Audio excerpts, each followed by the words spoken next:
Assalamualaikum warahmatullahi wabarakatuh ya. Jumpa lagi saudaraku, weton Selasa ya, dimanapun Anda berada. Menanggapi komentar saudara kita ya, kaitannya dengan apakah ketika kita ini puasa gitu loh ya, bisa menghilangkan makhluk halus yang ada di dalam diri kita? Bisa. Apakah selamanya? Ya kalau Anda puasanya selamanya ya bisa. Ya. Pahami konsep ini ya teman-teman nonton Selasa. Amalan ya, laku ya. Ketika itu bisa menghimpun energi positif yang ada di dalam diri Anda, itu bisa menjadi perisai ya. Sehingga energi makhluk halus itu tidak bisa masuk ke dalam diri Anda. Ya. Itu kan makhluk halus ya, makhluk dari luar ya. Makhluk halus itu kan makhluk dari luar. Sedangkan di dalam diri Anda itu juga ada ya, nafsu gitu. Ketika nafsu Anda itu tidak terkontrol ya, nafsu-nafsu yang sifatnya negatif, nafsu syahwat, nafsu ingin menang dewi, serakah, emosi dan sebagainya ya. Pokoknya sifat-sifat jelek yang ada di dalam diri Anda.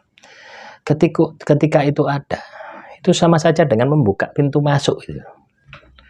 Memberikan pintu masuk supaya makhluk halus itu bisa masuk dalam tubuh Anda gitu. Ya. Jadi kan inti dari sebuah puasa itu kan mengendalikan diri gitu. Mengendalikan nafsu kita gitu. Nah, ketika nafsu kita terkendali, maka otomatis akan nutup, seret gitu. Ketika nutup, nah, maka makhluk halus tidak akan bisa masuk dalam tubuh Anda. Gitu. Rumusnya seperti itu, ya, pola kerjanya seperti itu.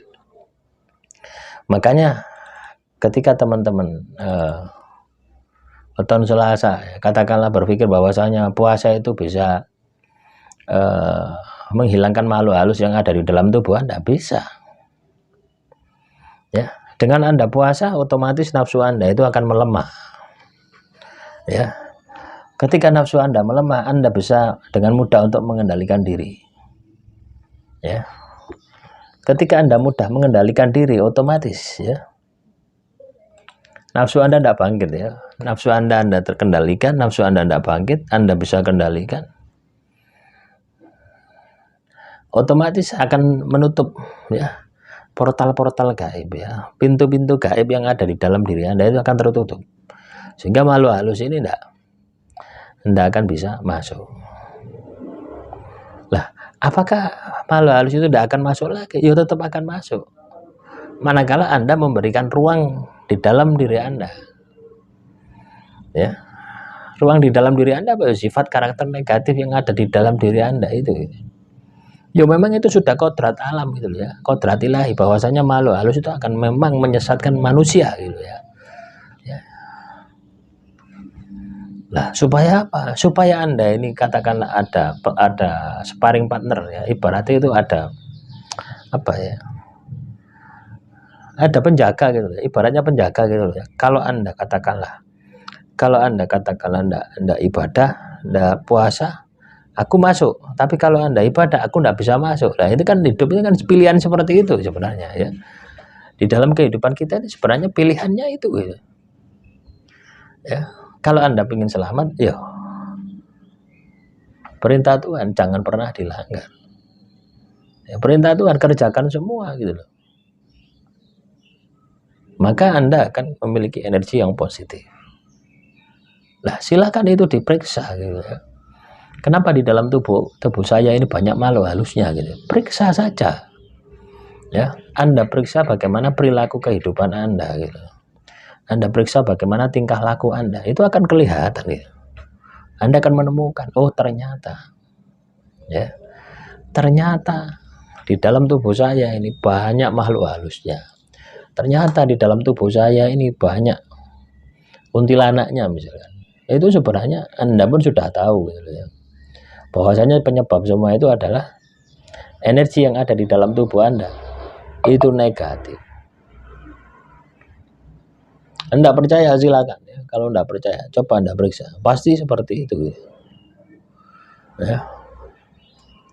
Jadi ketika kita itu mengamalkan ya, amalan puasa, kita menjalani sebuah puasa, itu kan melemahkan gitu ya.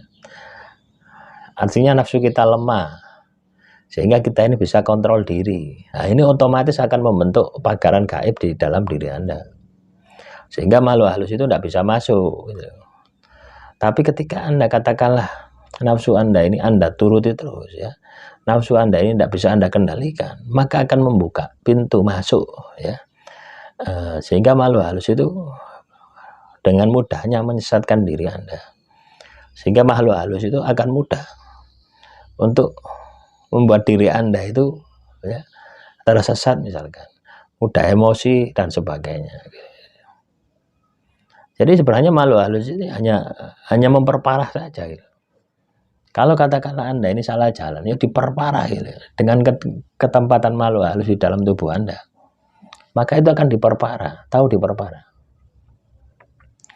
Ya misalkan Anda ini orangnya emosian, ya, terus ketempatan makhluk halus, maka emosi Anda bisa beribu-ribu kali lipat gitu.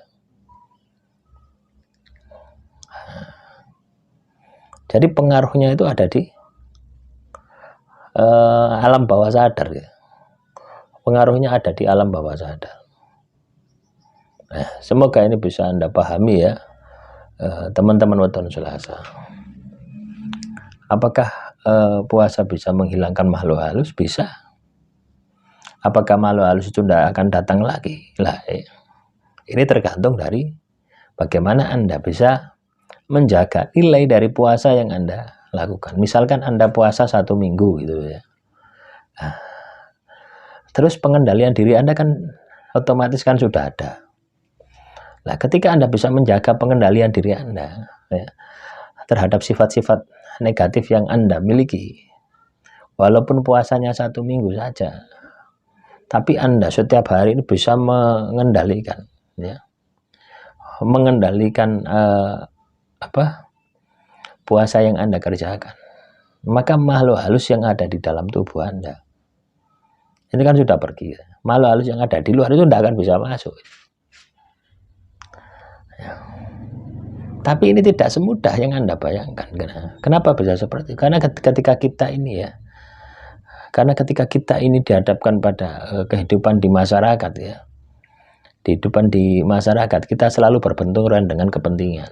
Nah, inilah yang membuat diri kita itu emosi, inilah yang membuat diri kita itu ya banyak masalah, sehingga nafsu bangkit, akhirnya membuka portal, membuka jalan setan itu makhluk masuk ke dalam tubuh kita ya.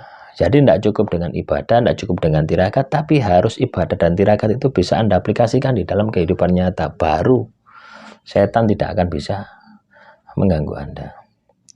Demikian motivasi kali ini, semoga bermanfaat. Assalamualaikum warahmatullahi wabarakatuh.